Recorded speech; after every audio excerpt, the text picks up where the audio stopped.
Welcome to The Lead, the New Lines magazine podcast. I'm Lydia Wilson, and this is a podcast where we delve into the biggest ideas, events, and personalities from around the world. You're listening to the Agnus Dei that was performed at the coronation of King Charles III during the Eucharist. It was written by the award-winning Tarik O'Regan, a London-born classical composer handpicked by the King himself. Tarik has written more than 100 pieces in an array of genres, including choral, orchestral, opera, and ballet, incorporating diverse influences from outside the orthodox classical tradition. He is also well known as a music commentator and historian, presenting the documentaries Composing LA and Composing New York. Tarik, welcome to the podcast. Hello. Good to be here. So I wanted to start by asking you to tell the story of how you found out that you'd been selected to compose for the service. How did it happen? I received a somewhat cryptic email from Andrew Nessinger, who I knew and had worked with as Director of Music at St. John's College, Cambridge. This was back in December 2022, sort of Christmas Eve. And the email said, can I talk to you about a confidential matter somewhere privately? And I immediately thought, I remember talking to my wife, that he was going to ask me about someone who was about to get cancelled. But yeah, we spoke, and he opened the conversation with, I've just been granted an audience with the King. At which point I thought he was actually winding me up slightly. But as the conversation went on, it became quite clear that this was all true, and that the King had specifically asked me to write something based on having heard a piece of mine all the way back in 2006. And already at that very, very first conversation, it was decided it should be for the coronation itself, for the coronation service, not for the concert or anything around it, and specifically for the moment in the Mass, which is the Agnus Dei, which is, the sort of quiet central moment. Arguably for many, it's the focal point of the Mass, where they would be, taking communion. And I was, obviously in shock, but I realized he wasn't taking the piss. So that was a good thing. Well, that's a good start, because you had to get on with it, didn't you? That's quite a tight deadline. It was very tight, yeah. And I suspect, well, one of the reasons it was tight, I mean, Andrew hadn't even started his job yet. He was starting in January. So he's, trying to put all this together without technically being in post. Secondly, as it turns out, they were commissioning a huge amount of music, mostly for the music around the service, which I wasn't involved with. But the deadline they needed, a couple of weeks later, in the middle of January. So that was your Christmas holiday. That was I had my parents visiting, got 2 young kids. It was quite rushed. I mean, the other thing to say is that we all had to sign an NDA, so it was all top secret, which in hindsight was very good, because I think the pressure was off somewhat by it not being in the public domain, public consciousness. So, I mean, that would have been, I think, extremely stressful to have had my name announced and had not yet written the piece. So it was all done and delivered long before my name was announced to the public, which was in March, I think. Well, just let me pick up on a few different things you've mentioned. First of all, you said that the King had heard a piece of yours back in 2006. Can you tell me a little bit more about that? Yes, it was a piece called The Windows, and it had been commissioned by Lincoln Cathedral for the restoration and rededication of that incredible piece of medieval masonry and glazing called the Dean's Eye Window. It's really one of the most spectacular pieces of stained glass and masonry work in Europe. And this was entirely dealt with by the cathedral. And I wrote the piece. It's a setting of George Herbert. It's for 2 choirs. And so there's an antiphonal effect in the piece where they sort of echo each other. And I didn't know until the day that the then Prince of Wales as he was then, was turning up for this service of dedication. And I presume he'd been invited because of his interest in architecture. Yeah. And so anyway, so he turned up, and the piece was performed, and at the end of it, I had a chat with him, and I remember, quite specifically that he had clearly been listening and had a very detailed understanding of the work and made reference to quite a number of musical points in the piece. And it wasn't a sort of glib, oh, well done, pat on the back, onto the next person. I think he was genuinely interested in the work itself, how it related to the history of the cathedral and how it related specifically to this piece of medieval, real master craftsmanship. And that was eye-opening to me. Obviously, we're going back, 17 years or so. And certainly up until that point, I suppose had sort of gone along with the general consensus that this was a royal family not particularly interested in the creative arts in general, and from his perspective, that he was most interested in architecture, but there was this sort of small c conservatism attached to his viewpoints. So I was genuinely surprised, as in very pleasantly surprised, because of the detail. Really, this is someone that had listened in detail, and because he couldn't have heard it before, right? This no, wasn't there. No, he couldn't have heard it before. He wasn't at the rehearsal. This was the first time he'd heard it, and it obviously stuck with him as a piece of music, all these years. And in fact, after the coronation, there was a reception at Windsor Castle, and I got to chat to the king again, and I said something like, "Well, I haven't seen you since Lincoln Cathedral," and he knew, he remembered it exactly. It was just very nice to have this conversation, because I remember that piece, and he said something like, I remembered your name, and I just asked for you, and it was very nice. Did he have the same kind of commentary about the Agnus Dei, or was he too fixated on the communion to listen enough? Well, what was nice is the reception was obviously full of people. Many of the people that had been in Westminster Abbey the day before, and various other dignitaries and sort of people from all walks of sort of British cultural life. But the group that he wanted to speak to first was the musicians, and so we were sort of brought to him, and he was with us for about half an hour, which is an extraordinarily long time if you consider that you're in a room with 1,000 people, and he's got a lot of people to talk to. But with each of us, yes, he had something detailed to say about the music that he had heard and why he'd asked for it. Do you think that does show a real level of musical expertise and appreciation? I think it definitely shows that he pays attention, and that he is interested in the arts in general, and specifically making a point with regard to the type of music he's interested in, what he wants to, I would think, mark as the beginning of a cultural legacy.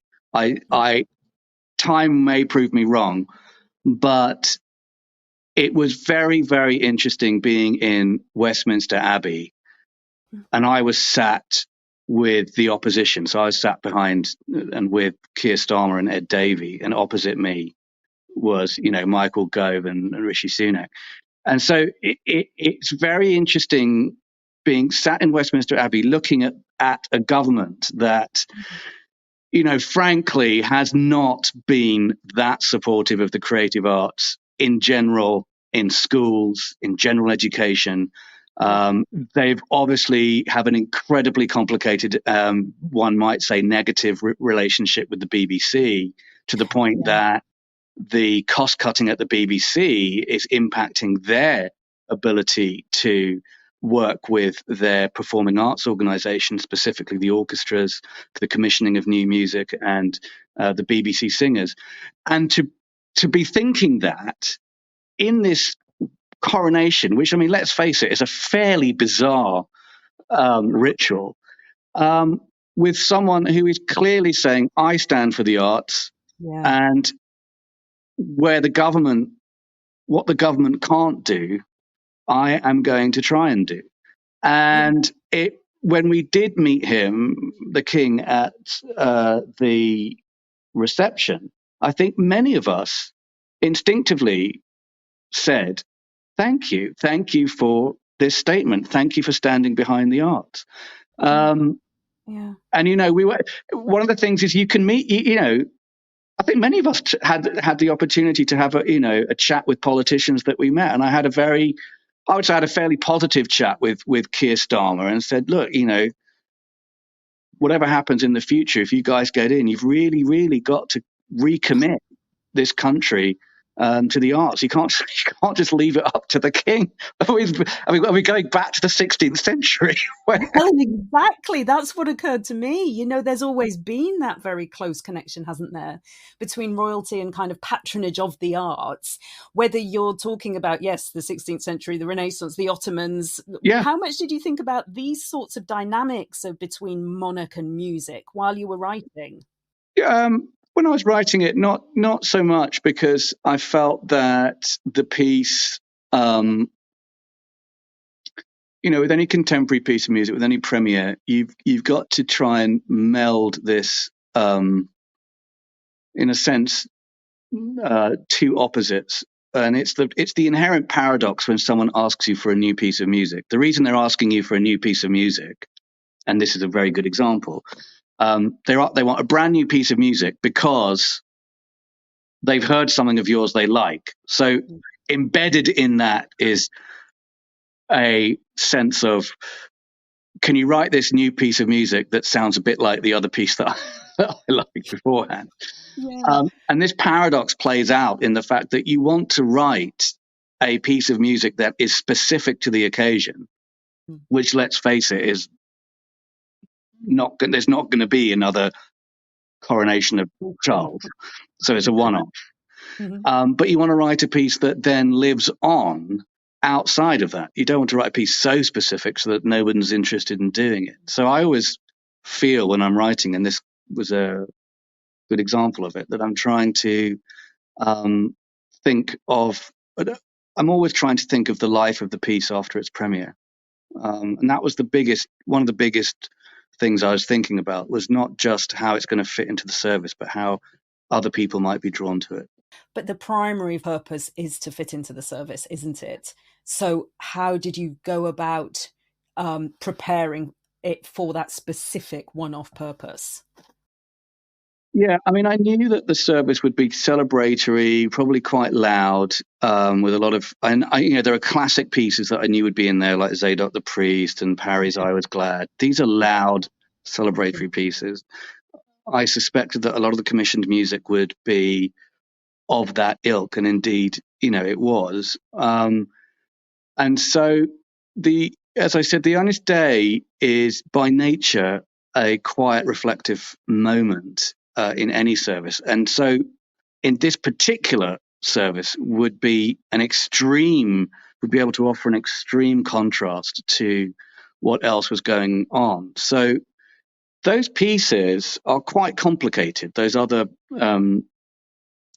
pieces that I knew would be in there. So I wanted to write something that was very simple, that was immediately graspable, if you like, with regard to what was going on, that you could immediately understand what was happening in the piece, and that it would be largely quiet and reflective, and not outstay its welcome. The piece is only about 2.5 minutes long.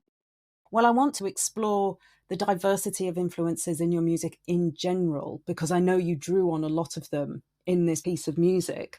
And so I guess the piece that perhaps best illustrates some of this is a song called Rai.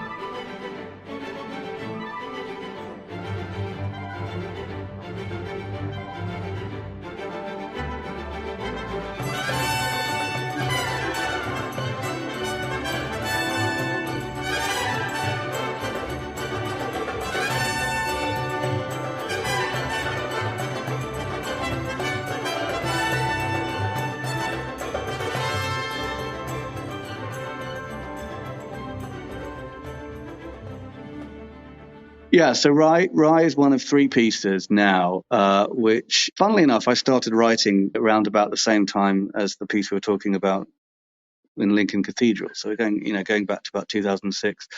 It was a time in my life where I started thinking about who I am, where do I come from, and in this particular case, I started thinking of my Algerian heritage, which is on my mother's side. My mother's family is Algerian. She happened to be born in Morocco, but the family is largely out there. And in Rai, I was trying to channel my memory of this particular type of North African music called Rai, which is it was always on the radio, and to this day it's on the radio. And it's a sort of hybrid. It's a hybrid form of music. It is as specific or as generalized as the word jazz. It has as many influences as jazz. You could think of it as a sort of roughly translated as a sort of sense of attitude or opinion. Well, that's what it literally means. That's what it literally means. Yeah. And I think, I think it's a secular form of music. That's the other sort of crucial aspect to it. And it is mostly almost always led by a vocalist. And I was interested in sort of trying to write pieces of music that are not ethnographic.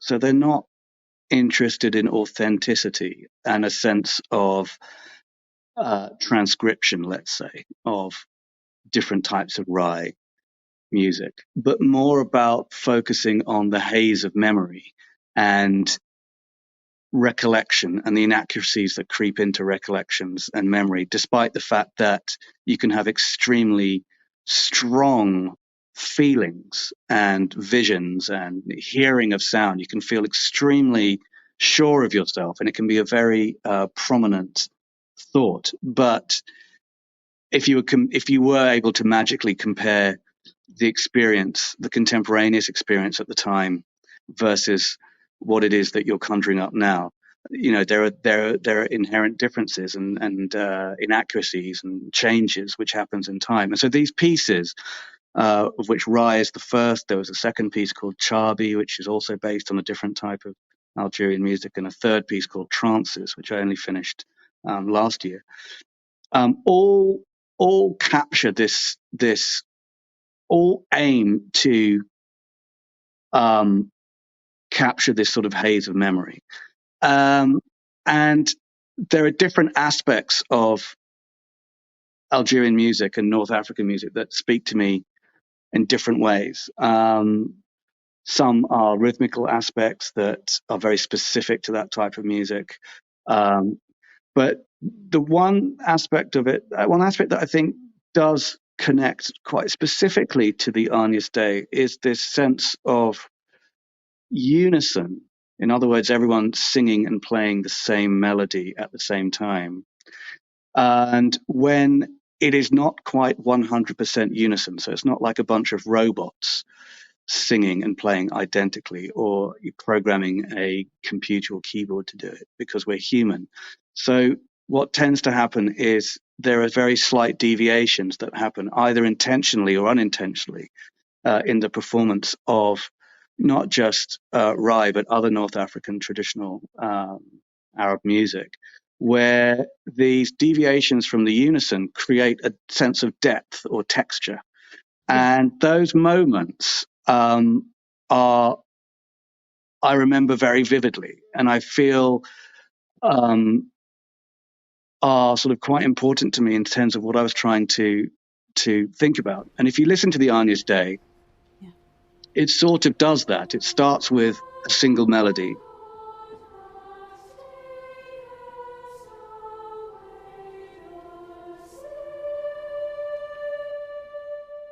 And then as the voices are added to it, starts with the upper voices. As other voices are added to it, they are in unison, but they're broken apart slightly. So it's the same melody, but slightly phased out. And so it creates this kaleidoscopic effect of depth and texture. And it was so sort of, I was really trying to focus on that one aspect of North African music and really try and blow it up in this piece. And the organ part just captures those resonances. It's not really doing much other than holding down long notes, a bit like if you've got a piano and you hold down the sustain pedal. Even if you play a simple melody, you'll hear all of those pitches carrying on. And then slowly it keeps on breaking up until eventually you have this big cluster of sounds. And then at the end, the role is reversed. So the voices take on this resonant sustain pedal-like idea. And then the very simple melody that you hear at the beginning is handed over to the organ. So it is a very simple idea, but at the heart of it is this focus on what I would call depth or resonance or texture, which is when a unison melody is not quite unison because people are not necessarily singing exactly or playing exactly at the same time with an instrument. But that's something that stayed with you. I'm interested in what you're saying about memory, because were you literally writing from the fragments of memory from your childhood, or were you listening to some of this music again and seeing what kind of woke up in you? Yeah, and in all of these pieces and the Agnus Dei, I never listen to music of that period while I'm writing it. I think I am very, very interested in the tricks that the mind plays, and in a sense, the thing that sticks with you, and in a sense which is more important to me, is your memory of it. As inaccurate as it is, that's what stands the test of time and lasts and creates the impression. And I think it's very hard to correct. You can, at various points in my life, I have heard in the last, 10, 15 years, I've heard many, Yeah. live or recorded versions of Rai, Chabi, other types of music. But it doesn't affect the memory aspect of So, it. so were your other influences through that memory process as well? I know that there's bits of jazz, bits of rock. You've talked about your other kind of childhood influences coming through from your parents in terms of rock and roll. Are you kind of searching in your mind for those sorts of fragments as well? I think, yeah, I mean, I think definitely, I think the thing that interests me a lot uh, with the rock and roll aspect, because it's so specific, is that my mother, you know, as a teenager, wanted to get hold of music of the other, which growing up in Algerian Morocco, the music of the other is Led Zeppelin. It's the Rolling Stones. It's the Who. Yeah. Yeah.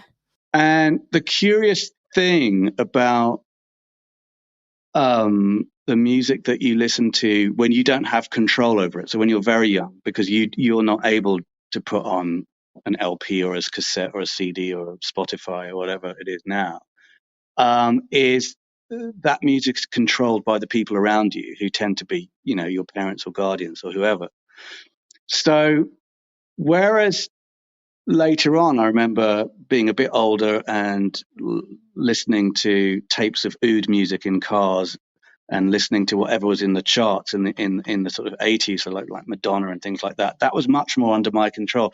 But before then, so when you're, before the ages of 5 or 6, you're very reliant on what is played around you. And that tends to be the music of the prior generation. So, I was born in 78, but my mother was playing a lot of Led Zeppelin, which she'd grown up with, and that is from, the late 60s. So it's non-contemporaneous, if you see what I mean. It's slightly delayed. And again, that aspect of it interests me, like why I must have heard that. I mean, there must be a reason why I subsequently have been drawn to this music. Not just because I went through my mother's LP collection, but I think probably because it was just around me before I was fully able to understand what was going on in the world. But don't you think there's another aspect to childish ways of listening, which is that you're not really distinguishing between all these things being played to you. You're not distinguishing between the folk Algerian music and Led Zeppelin. It's just music that's playing. Yes. But why then is there, once we've grown up, this huge divide between classical and popular music, and this kind of these labels of, let's say, elite rather than popular or poppy? Do you see yourself in your work and kind of drawing on these influences? Do you see yourself bridging that divide, or would you rather just not even think about that divide? Well, I think you're absolutely right. Firstly, I think what happens is you start getting influenced by people labeling the music rather than the music itself. So a really good example, actually, if you think about, you get, when I went to rehearsals for the Coronation piece, you've got these young kids who are singing the treble line. These are young boys and girls who are under the age of 12, and they've certainly got what they like and don't like, but they haven't got the sort of the weight of societal reference with regard to different types of music. So they turn over the Handel and they sing it, and they turn over my piece and they sing it, and they turn over the Andrew Lloyd Webber and they sing it, and it's just notes, right? It's just notes on a page.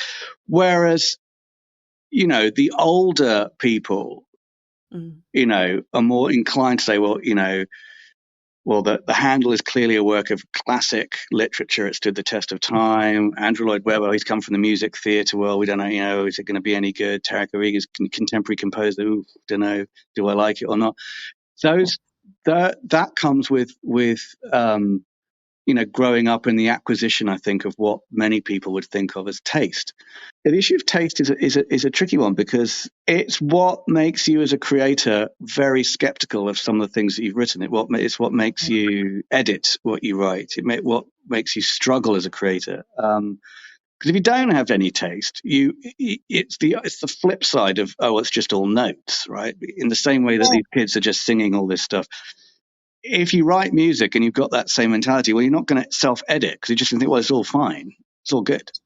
So the acquisition of taste is double-edged, I think. You develop an idea of what it is you like and dislike. But as a creative person, it's sort of vital that you have that. With regard to the divide of music, increasingly, I don't think of the different genres of music or different styles of music separated by how they sound. I do think we live in an interesting period where you can more or less divide music into that which is paid for up front, which is commissioned music, which is mostly what I do, and that which is paid on the back end, which is speculative music, and that tends to be what bands do. So they will write the music they want to write and put it out into the marketplace and see if it sells. And that used to equate to how music sounds. So it tended to be classical music was commissioned and pop and rock music was not commissioned. But that is increasingly not the case.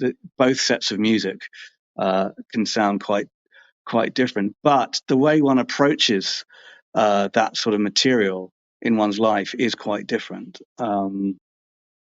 I feel that I've been paid to do my work. I'm not so worried about mass appeal, and needing to sell huge numbers of something, either to make an income from sales of records, or more as it is done today, to create a brand that you can then license to other products or go on tour or things, or license to commercials. And I think it's a very different world now, for those for bands particularly, but for anyone that was used to making money through, the sales of or downloads of records. I think that side of the world has sort of imploded somewhat. Whereas the classical side, as much as people like to say, is in trouble. I mean, it's comparatively, the classical music industry looks like, in terms of the mechanics of how one goes about writing music, the mechanics of the classical industry today looks pretty much identical to what it looked like 20 years ago. The mechanics of the pop industry, I would think, is utterly unrecognizable. Oh, that's interesting. Compared to what it was 20 years ago. Right. People aren't buying in the same way at all. Well, the idea that you can stream any content anywhere for a fixed fee. Yep. Anywhere in the world, would have been, really unfathomable 20, 25 years ago. And the fact that it would generate zero income, or close to zero income. And we're still waiting to really see how that's playing out, aren't we? Exactly, yeah. Well, we've talked a lot about modern influences, but the next piece I wanted to talk to you about draws on some sources which are much more ancient.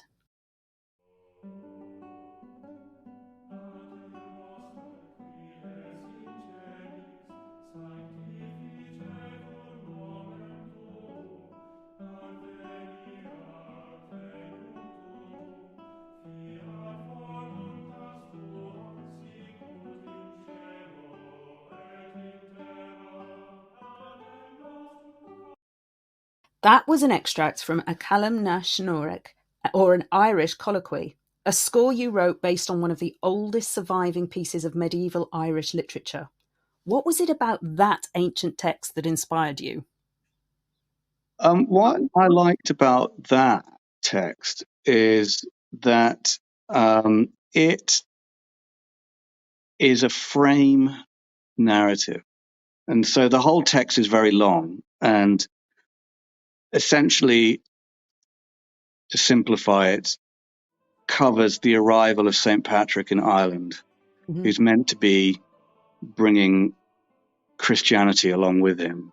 And he's met by two Irish warriors, Oisin and Quilcher. What I quite like about it is they happen to be hundreds of years old, but they never bother to explain why they're 100 years old. Anyway, they're 100 years old and are knocking around, and they welcome St. Patrick. And throughout this book, St. Patrick basically doesn't get to do any proselytizing, doesn't get to say anything at all, because the two Irish warriors keep telling him story after story after story after story as they travel around the island of Ireland.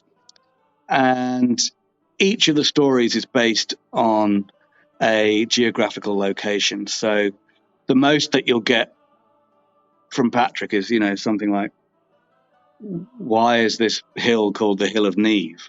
And Oisin will say, it's the Hill of Niamh because of a great tragic story involving Niamh, the wife of a great warrior. And you realize that over time, what is presented as a story is also a map. But it's a narrative map where, instead of looking at pictures of geographical and geological locations, you're hearing about them, both in prose and in poetry. So for every explanation of a geographical place, there is both a narrative prose explanation, and then it is sung as a song.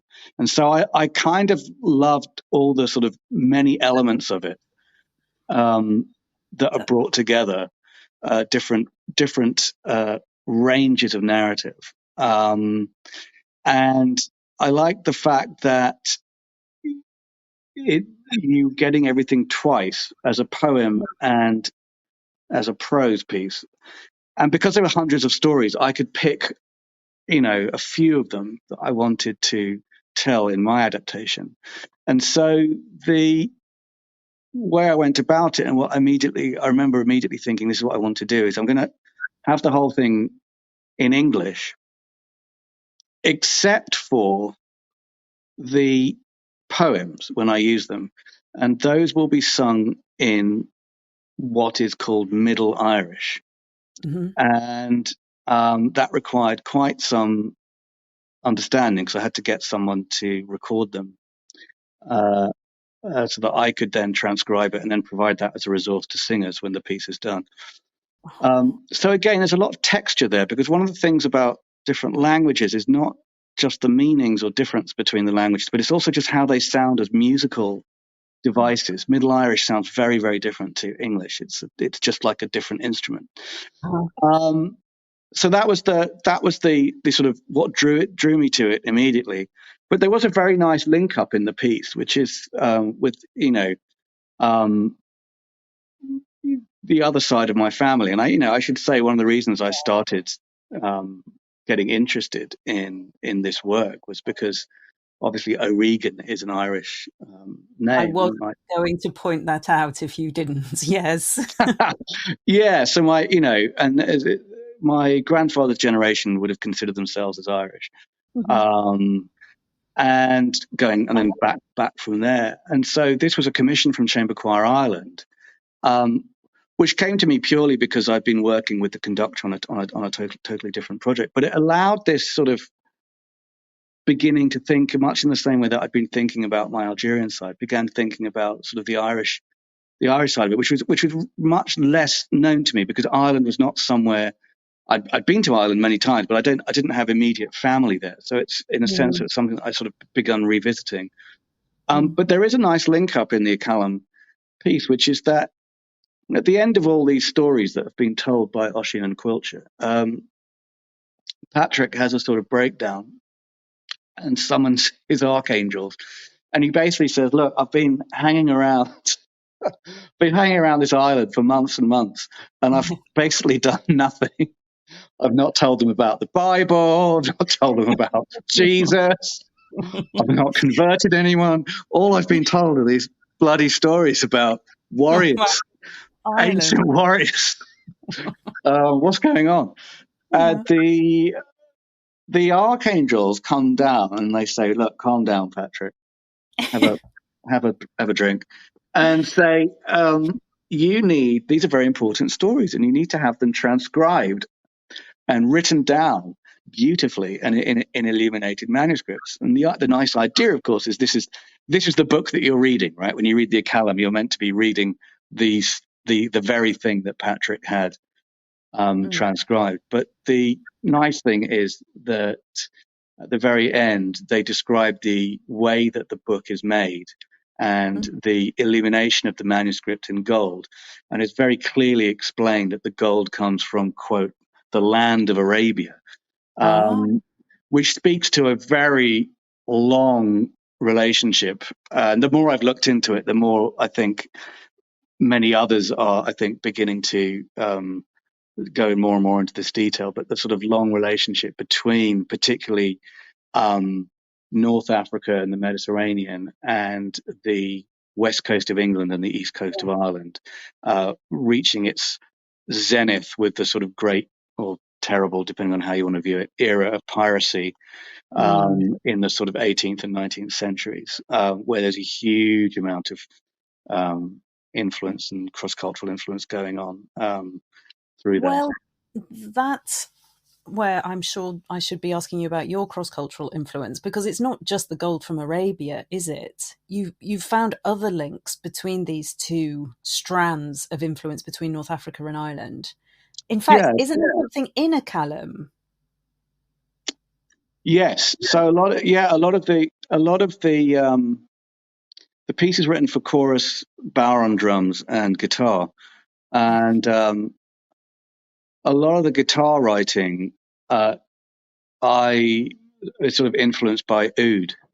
Um, and if you look at the sort of English folk song revival in the '60s, there are a couple of characters that come up. Davy Graham's one, Bert Jansch is another one. Funnily enough, they get their work. How can I say this without libeling anyone, without slandering it? They get their work. Their work is heavily influential to people like Jimmy Page of Led Zeppelin. Um, and their whole a lot of their very important work is taking Irish folk song and presenting it in harmonizations and accompaniment that are heavily influenced by the oud music of North Africa. She walked through the fair by Davy Graham is a very good example of that. And so, yeah, a lot of the guitar music is influenced by that type of,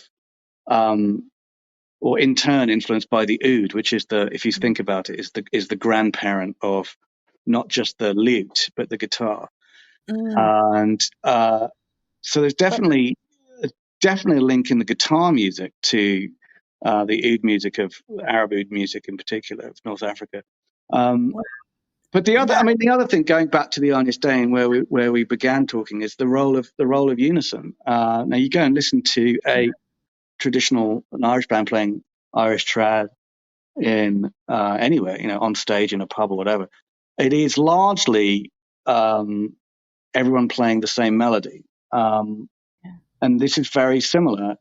They play the same melody or sing the same tune all the way through, but occasionally there are these deviations where there is a tremendous depth of sound that's created. And it's, again, the same thing. There's suddenly this sort of kaleidoscopic effect that happens that I've always found, very, very drawn to. So there are these links. And I feel there are more and more links. I remember that the two Bowron players we recorded the piece with, I remember talking to them in the recording session. And the Bowron, which is a frame drum, which you play with a sort of wooden stick that you with one hand, and you can create different pitches on the Bowron by pressuring the drum head, so you can make it go up and down in pitch. I was saying that it reminds me a lot of the Moroccan bendir. Same style of playing, same tricks you can play with it. And they said, well, that's funny because we buy our Bowrons from Marrakesh. There are so many links. I mean, if you think about how Irish sounds or how Welsh sounds and how Arabic sounds, there are relationships that I think go on in different and curious ways. Okay, well then, to finish us off and play us out, is there a particular piece that you'd most like to be known for, or a piece that you're most likely to be remembered for? Oh, wow. That is a very, very tricky question. The piece, there are two pieces that get done a lot around the world.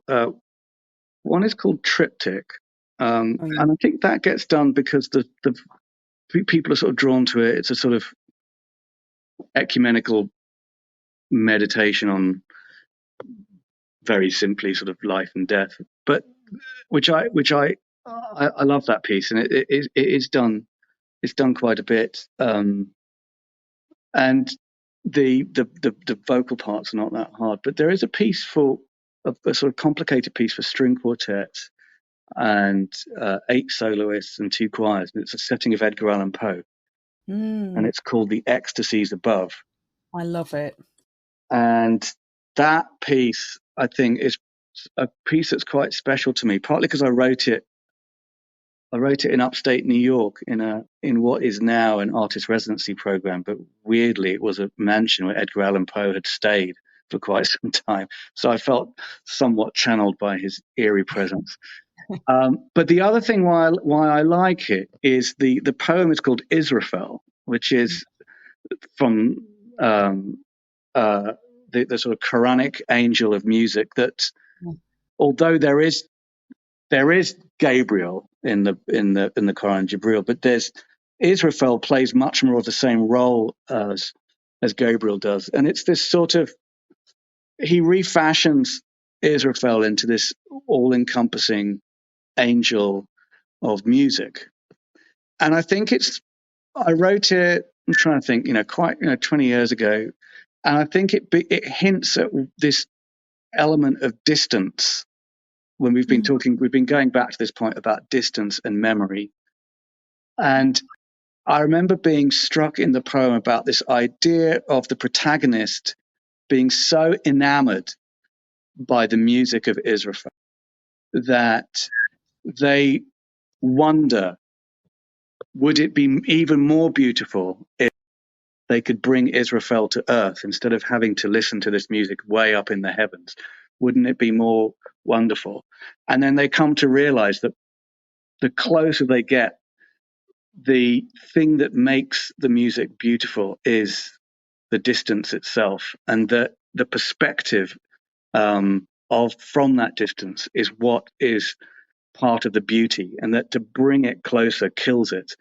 And I think I remember being very struck by that idea, and of course that very much links in with this sense of the real value in these memory pieces to me is the distance. It's not the accuracy. It's not the ethnographic authenticity. And that by getting close to that, in my mind, it kills the artistic impulse, and that what we actually need is the distance. And so, the ecstasies above.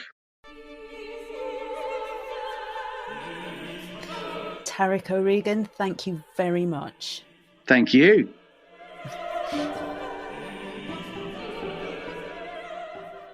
This has been The Lead, a podcast by New Lines magazine. You can find Tarik O'Regan on Twitter @Tarik O'Regan, and find Composing for a King, a piece I wrote about how he wrote the music for the Coronation, on our website. This week's episode was produced by Joshua Martin and hosted by me, Lydia Wilson. For more like this, subscribe to The Lead on your favourite podcast app or visit our website newlinesmag.com. Thank you all for joining us.